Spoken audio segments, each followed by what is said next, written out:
Sir ಮತ್ತೊಂದು ವಿಚಾರ ಅಂತಂದರೆ ನಾಗೇಂದ್ರ ಅವರು ಸೆಷನ್ ಶುರು ಆಗ್ತಿದೆ. ನಾಗೇಂದ್ರ ಅವರು ರಾಜೀನಾಮೆ ಕೊಡಬೇಕು ಅನ್ನೋ ನಿಟ್ಟಿನಲ್ಲಿ ಬಿಜೆಪಿಯವರು ಹೋರಾಟ ಮಾಡ್ತೀವಿ, ರಾಜೀನಾಮೆ ಕೊಡೋವರೆಗೂ ಅನ್ನೋದು.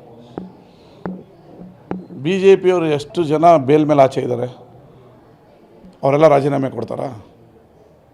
ಬೇಲ್ ಮೇಲಿದೆ, ಅವರು ಆರೋಪಿ, ಅಪರಾಧಿ ಅಲ್ಲ. ಅಪರಾಧಿಯಾಗಿ ನೀವು ಒಳಗೆ ತೊಗೊಂಡಿದ್ರೆ ತಪ್ಪು. ಆರೋಪ ಬಂದಿದ ತಕ್ಷಣ ಎಲ್ಲರೂ ನಾವು ಆಚೆ ಇಡೋಕ್ಕೆ ಹೋದರೆ ಎಷ್ಟು ಜನನ ಇಡಬೇಕಾಗ್ತದೆ, ಆಚೆ ಇಡಬೇಕಾಗ್ತದೆ. ಬಿ ಜೆ ಪಿಲಿ ಎಷ್ಟು ಜನ ಇಲ್ಲ ಹಂಗಾದ್ರೆ ಎಲ್ಲರೂ ರಿಸೈನ್ ಮಾಡಿಸ್ಬಿಡ್ತಾರಾ? ಮಾಡ್ಸೋಕ್ಕಾಗತ್ತೇನು ರೀ?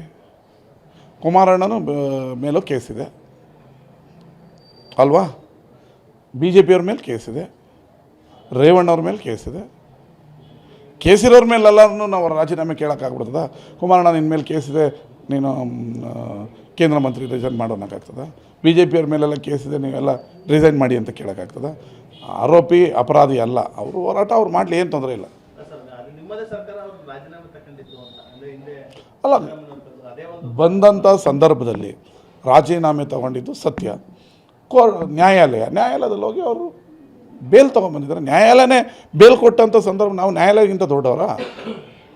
ನ್ಯಾಯಾಲಯಕ್ಕಿಂತ ದೊಡ್ಡವ್ರೇನ್ರಿ? ಹೇಳ್ರಿ ನಂದೀಶ್, ದೊಡ್ಡವರ ನಾವು? ನ್ಯಾಯಾಲಯ ಬೇಲ್ ಕೊಟ್ಟಿದೆ, ಒಬ್ಬ ದಲಿತರನ್ನ ನಾವು ಮಂತ್ರಿ ಮಾಡಿದ್ದೀವಿ. ನೀವೇನು ಬಿ ಜೆ ಪಿಯವರು ಬರೀ ದಲಿತರ ಮೇಲೆ ದಾಳಿ ಮಾಡೋದ? ಒಬ್ಬ ದಲಿತರ ಮಂತ್ರಿ ಆಗೋದು ಬೇಡವಾ? ಹೇಳಿ. ಸರ್ ಮತ್ತೊಂದು ವಿಚಾರ ಅಂತಂದರೆ ನಾಗೇಂದ್ರ ಅವರು ಸೆಷನ್ ಶುರು ಆಗ್ತಿದೆ. ನಾಗೇಂದ್ರ ಅವರು ರಾಜೀನಾಮೆ ಕೊಡಬೇಕು ಅನ್ನೋ ನಿಟ್ಟಿನಲ್ಲಿ ಬಿಜೆಪಿಯವರು ಹೋರಾಟ ಮಾಡ್ತೀವಿ, ರಾಜೀನಾಮೆ ಕೊಡೋವರೆಗೂ ಅನ್ನೋದು. ಬಿ ಜೆ ಪಿಯವರು ಎಷ್ಟು ಜನ ಬೇಲ್ ಮೇಲೆ ಆಚೆ ಇದ್ದಾರೆ, ಅವರೆಲ್ಲ ರಾಜೀನಾಮೆ ಕೊಡ್ತಾರಾ? ಬೇಲ್ ಮೇಲಿದೆ, ಅವರು ಆರೋಪಿ, ಅಪರಾಧಿ ಅಲ್ಲ. ಅಪರಾಧಿಯಾಗಿ ನೀವು ಒಳಗೆ ತೊಗೊಂಡಿದ್ರೆ ತಪ್ಪು. ಆರೋಪ ಬಂದಿದ ತಕ್ಷಣ ಎಲ್ಲರೂ ನಾವು ಆಚೆ ಇಡೋಕ್ಕೆ ಹೋದರೆ ಎಷ್ಟು ಜನನ ಇಡಬೇಕಾಗ್ತದೆ, ಆಚೆ ಇಡಬೇಕಾಗ್ತದೆ. ಬಿ ಜೆ ಪಿಲಿ ಎಷ್ಟು ಜನ ಇಲ್ಲ ಹಂಗಾದ್ರೆ ಎಲ್ಲರೂ ರಿಸೈನ್ ಮಾಡಿಸ್ಬಿಡ್ತಾರಾ? ಮಾಡ್ಸೋಕ್ಕಾಗತ್ತೇನು ರೀ? ಕುಮಾರಣ್ಣನ ಮೇಲೂ ಕೇಸಿದೆ ಅಲ್ವಾ? ಬಿ ಜೆ ಪಿಯವ್ರ ಮೇಲೆ ಕೇಸಿದೆ, ರೇವಣ್ಣವ್ರ ಮೇಲೆ ಕೇಸಿದೆ.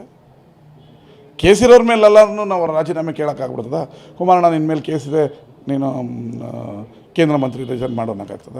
ಬಿ ಜೆ ಪಿಯವ್ರ ಮೇಲೆಲ್ಲ ಕೇಸಿದೆ, ನೀವೆಲ್ಲ ರಿಸೈನ್ ಮಾಡಿ ಅಂತ ಕೇಳೋಕ್ಕಾಗ್ತದ? ಆರೋಪಿ ಅಪರಾಧಿ ಅಲ್ಲ. ಅವರು ಹೋರಾಟ ಅವ್ರು ಮಾಡಲಿ, ಏನು ತೊಂದರೆ ಇಲ್ಲ. ಅಲ್ಲ, ಬಂದಂಥ ಸಂದರ್ಭದಲ್ಲಿ ರಾಜೀನಾಮೆ ತಗೊಂಡಿದ್ದು ಸತ್ಯ. ನ್ಯಾಯಾಲಯದಲ್ಲಿ ಹೋಗಿ ಅವರು ಬೇಲ್ ತೊಗೊಂಡ್ಬಂದಿದ್ದಾರೆ. ನ್ಯಾಯಾಲಯನೇ ಬೇಲ್ ಕೊಟ್ಟಂಥ ಸಂದರ್ಭ ನಾವು ನ್ಯಾಯಾಲಯಕ್ಕಿಂತ ದೊಡ್ಡವರಾ? ನ್ಯಾಯಾಲಯಕ್ಕಿಂತ ದೊಡ್ಡವ್ರೇನ್ರಿ? ಹೇಳ್ರಿ ನಂದೀಶ್, ದೊಡ್ಡವರ ನಾವು? ನ್ಯಾಯಾಲಯ ಬೇಲ್ ಕೊಟ್ಟಿದೆ, ಒಬ್ಬ ದಲಿತರನ್ನ ನಾವು ಮಂತ್ರಿ ಮಾಡಿದ್ದೀವಿ. ನೀವೇನು ಬಿ ಜೆ ಪಿಯವರು ಬರೀ ದಲಿತರ ಮೇಲೆ ದಾಳಿ ಮಾಡೋದ? ಒಬ್ಬ ದಲಿತರ ಮಂತ್ರಿ ಆಗೋದು ಬೇಡವಾ? ಹೇಳಿ.